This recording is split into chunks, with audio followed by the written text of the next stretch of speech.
Le 15 mars 2025, 3 chercheurs ont annoncé quelque chose de totalement dingue. Selon eux, il existerait une immense structure artificielle cachée sous les pyramides d'Égypte. Une sorte de complexe souterrain profond de plusieurs centaines de mètres, invisible à l'œil nu, mais détecté grâce à une méthode totalement nouvelle, mêlant radar, vibration et intelligence artificielle. Immédiatement, l'annonce a massivement fait le tour du web, au point que cela est arrivé aux oreilles de millions et millions de personnes. Certains y ont vu une révélation historique, d'autres, au contraire, y ont vu une théorie fumeuse de plus. Alors vous me connaissez, j'ai creusé, j'ai lu leurs travaux, j'ai vérifié les données, et ce que j'ai découvert est assez fascinant. D'un côté, nous avons cette nouvelle technologie intrigante, peut-être même très prometteuse, et de l'autre, eh bien, il y a quelques incohérences troublantes, des signaux qui ne collent pas forcément, et un petit soupçon de sensationnalisme.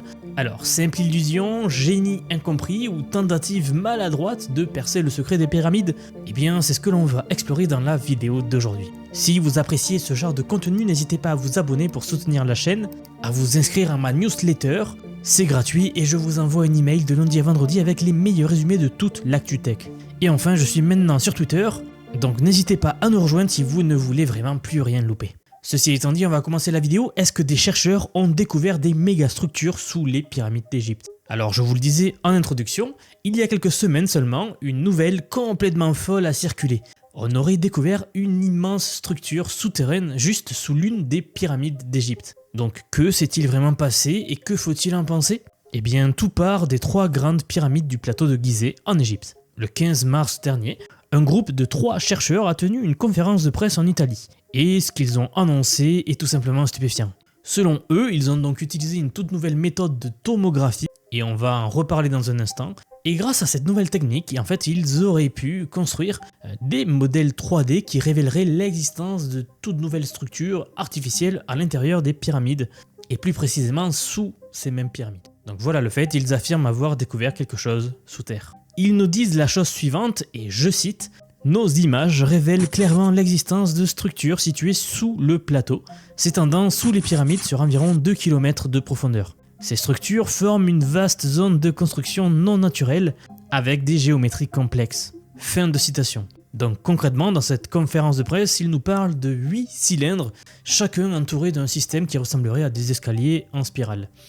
Et ces structures-là, je cite encore, descendent jusqu'à une profondeur de 648 mètres et se rejoignent ensuite en 2 immenses structures cubiques mesurant environ 40 mètres de côté. Fin de citation. Alors, si c'est vrai, c'est énorme.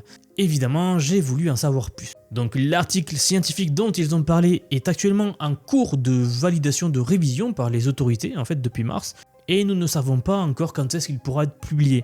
Mais si l'on s'appuie sur leurs communiqués de presse et surtout sur leurs travaux un peu plus anciens, on peut quand même se faire une idée assez claire de ce qu'ils ont probablement fait. Donc pour tout vous dire, après recherche, ces 2 chercheurs avaient déjà publié un article en 2022 dans lequel ils présentaient une nouvelle méthode d'analyse des structures internes des pyramides. Et ils appellent cela la tomographie Doppler à ouverture synthétique radar. Oui, c'est un nom à rallonge, mais ne vous inquiétez pas, ce n'est pas aussi compliqué que ça en a l'air.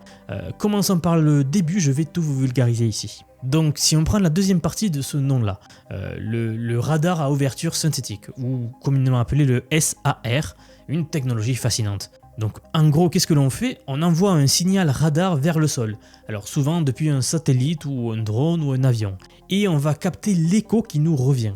Puis on recommence un peu plus tard, et c'est là que la magie opère en fait.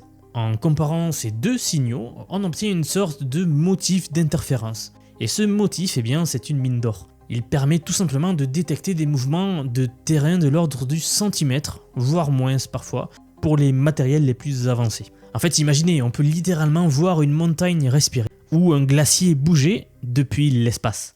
Et si cette technique est aussi puissante, c'est parce qu'elle utilise des ondes radar à très haute fréquence, autour de 10 GHz, c'est-à-dire des longueurs d'onde de l'ordre du millimètre. Donc cette technique-là, elle est connue, on l'utilise souvent, c'est idéal pour capter les moindres déformations à la surface de la Terre. Maintenant, un détail crucial, les ondes radar que je viens de vous décrire, aussi puissantes soient-elles, sont facilement bloquées par la roche dense. C'est d'ailleurs pour ça que votre téléphone ne capte plus une fois que vous descendez dans le métro.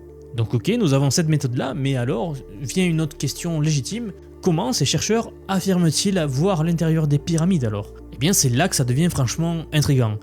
Leur pari, ce n'est pas de regarder directement à travers la pierre, mais d'observer comment elle vibre. Et c'est la deuxième partie de leur nouvelle méthode. Je pense que vous commencez à comprendre, ils vont combiner ce que je viens de vous expliquer là avec autre chose que l'on fait déjà pour arriver à capter ce qu'il y a sous le sol. Donc en gros, ici ils analysent les minuscules vibrations naturelles de la surface des pyramides et même du sol autour, donc captées indirectement via les images radar. Car oui, ces vibrations-là contiendraient selon eux des indices précieux sur ce qu'il y a à l'intérieur.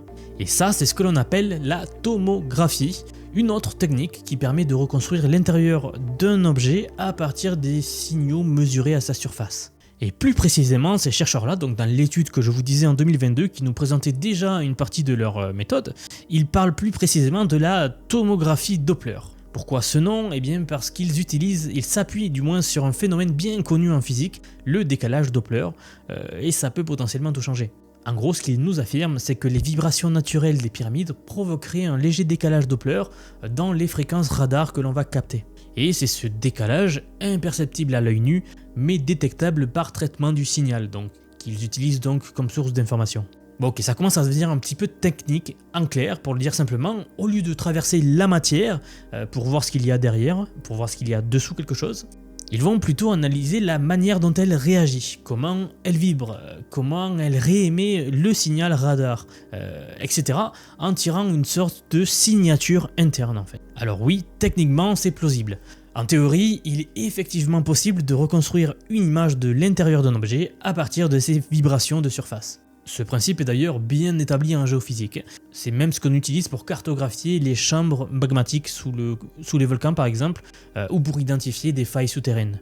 Donc pour le dire très simplement, d'un côté vous avez le radar, lui, qui est un outil standard, de l'autre vous avez la tomographie qui également est un outil standard, et ce qui est nouveau ici c'est donc leur fusion, la fusion des deux. Donc une tentative de faire de la tomographie par Doppler. Bon, ça c'est leur méthode, on va voir le résultat. Et je vous l'avais dit, en 2022, ces mêmes chercheurs ont publié donc un article dans lequel ils affirmaient avoir détecté des structures internes dans les pyramides en utilisant précisément cette approche. Au passage, je vous laisserai le lien en description si cela vous intéresse. Et bien, dans leur conférence de presse en mars dernier, cette fois ils affirment aller encore plus loin, en appliquant la méthode au sous-sol de Gizeh. Alors pour être tout à fait transparent avec vous, à l'époque, lors de la publication de l'article, il y avait un problème. En fait, selon les pairs, il n'y avait aucune correspondance claire, ou du moins ce qui sautait aux yeux, entre les images issues de la tomographie et les structures qu'ils prétendaient avoir identifiées. Regardez cette image par exemple. À droite, vous voyez leurs données. À gauche, eh bien, c'est une superposition avec la chambre connue que nous savons déjà exister. Sauf que le signal a l'air un peu décalé. En fait, je me demande même si lors de cette étude, ils n'ont pas identifié au hasard certaines formes dans les images et ignoré d'autres, pourtant plus significatives. Et bien sûr, je ne suis pas le seul à avoir soulevé des doutes. Leur publication de 2022, celle où ils présentaient donc pour la première fois cette méthode que je viens de vous décrire, a été largement ignorée par la communauté scientifique. Alors, pas forcément parce que l'idée était absurde, mais plutôt parce qu'ils ne disaient strictement rien sur la manière dont ils identifiaient les fameuses structures dans leurs images. En gros, il n'y avait aucune méthodologie claire. Et dans le monde scientifique, quand vous avancez une hypothèse extraordinaire, sans méthode rigoureuse, vous êtes poliment mis de côté en fait. C'est souvent comme ça dans ce monde-là, même si votre méthode existe, si vous ne la partagez pas clairement et que vous la gardez pour vous, eh bien les chercheurs ne s'y intéressent pas trop et vous êtes mis un peu de côté. Bon alors, mais qu'est-ce qui change en 2025 donc, puisque entre 2022, date de publication de leur article, et la conférence de presse en mars, pourquoi les choses auraient-elles changé? Les auteurs ont affirmé que ce n'est plus eux qui ont interprété les images, mais c'est une intelligence artificielle, et c'est là que les choses commencent à changer un petit peu. C'est bien ce qu'ils ont annoncé publiquement lors de cette conférence de presse, et ce que l'un des auteurs a même avoué avoir déjà commencé à explorer lors de la publication de l'article paru il y a 2 ans. Donc c'est peut-être pour ça qu'ils étaient frileux à partager cela. Bon, maintenant, attention, soyons honnêtes, je ne suis pas géophysicien, mais je connais suffisamment les méthodes d'analyse pour dire une chose: reconstituer l'intérieur d'un objet à partir de ses seules vibrations de surface, en conditions réelles, c'est extrêmement ambitieux. Alors, est-ce que c'est théoriquement possible? Oui, bien sûr. Est-ce robuste, reproductible et fiable aujourd'hui? Ça, j'en doute, j'en suis pas tout à fait certain. Dans la majorité des cas, ce que l'on récupère avec de telles méthodes, c'est du bruit hein, et pas des cartes structurelles fiables, à moins qu'ils aient découvert une façon de faire beaucoup plus efficace. En tout cas, j'attends de voir ça. Le gros problème avec ces méthodes, c'est que tout repose sur la chaîne de traitement complexe, c'est-à-dire l'analyse des données que vous allez avoir, des données brutes que vous allez recevoir. On parle d'un terrain très glissant, mais avec l'apparition de l'IA, pour réaliser elle-même ces traitements, nous ne pouvons plus la balayer d'un simple revers de la main. C'est d'ailleurs pour ça que je reparle de cette histoire. En fait, pour le dire très simplement, c'est comme quand l'intelligence artificielle va analyser une radio que vous avez fait chez le docteur par exemple, et qu'elle va découvrir la formation d'un cancer 10 ans avant que ce cancer apparaisse. Alors qu'aucun docteur n'aurait pu le voir à l'œil nu. Ce n'est pas une histoire inventée, ça a vraiment eu lieu. Vous tapez sur Google intelligence artificielle, détection cancer, vous allez voir en fait, des soignants-chercheurs ont réussi à développer une IA qui arrive à détecter les cancers énormément de temps en amont, chose que les humains n'arrivaient pas à faire. Donc oui, c'est la puissance de l'IA, sa capacité de traitement des données brutes qui nous échappe totalement à nous, humains. Mais bon, ici dans les deux cas, le vrai problème c'est le même. Il faut d'abord que ces vibrations soient réellement mesurables. Et puis, il y a un dernier point. L'idée que les Égyptiens auraient construit des pyramides aussi massives sur quelque chose qui ressemblerait à des piliers, franchement, ça me paraît pas totalement clair encore à ce jour. Donc, à voir. Mais une autre question me vient également, c'est pourquoi est-ce que les autorités n'ont pas encore publié l'article de ces chercheurs? En fait, le mieux, c'est de le publier et de laisser la communauté scientifique regarder les données et conclure si l'étude est bien fondée ou pas, tout simplement. Plutôt que de le garder en revue par une autorité qui aurait été sélectionnée tout simplement pour cette tâche-là. Bon. En fait, ajoutons rapidement quelques mots sur les deux chercheurs à l'origine de cette étude. Le premier s'appelle Filippo Biondi. Il a travaillé par le passé dans le département de génie électronique de l'université de Glasgow, et il avait d'ailleurs déjà à l'époque déposé un brevet pour cette fameuse technologie de radar Doppler qui permettrait de scanner ou de topographier des structures sous d'autres objets. Le second auteur, c'est Corrado Malanga, et d'après son site internet, il a été chercheur universitaire au département de chimie industrielle. Bon, en résumé, il faut prendre cette histoire avec des pincettes, mais elle commence à prendre de l'ampleur. Je me devais donc de vous la partager. J'attends de voir la publication de l'article scientifique pour savoir ce que ça vaut vraiment, avec des vrais chiffres concrets. Je l'analyserai, je pense, pour vous à ce moment-là, si jamais elle est publiée, car on ne sait pas à ce jour si elle sera publiée. Mais bon, qui sait, il y a peut-être vraiment 8 piliers cachés sous les pyramides. Peut-être que les pyramides ont été construites sur ces piliers-là, allons savoir. Là, je ne m'aventurerai pas plus loin dans les spéculations. Alors juste une chose, si vous appréciez ce genre de contenu, n'hésitez pas à vous abonner, c'est la meilleure façon de soutenir la chaîne.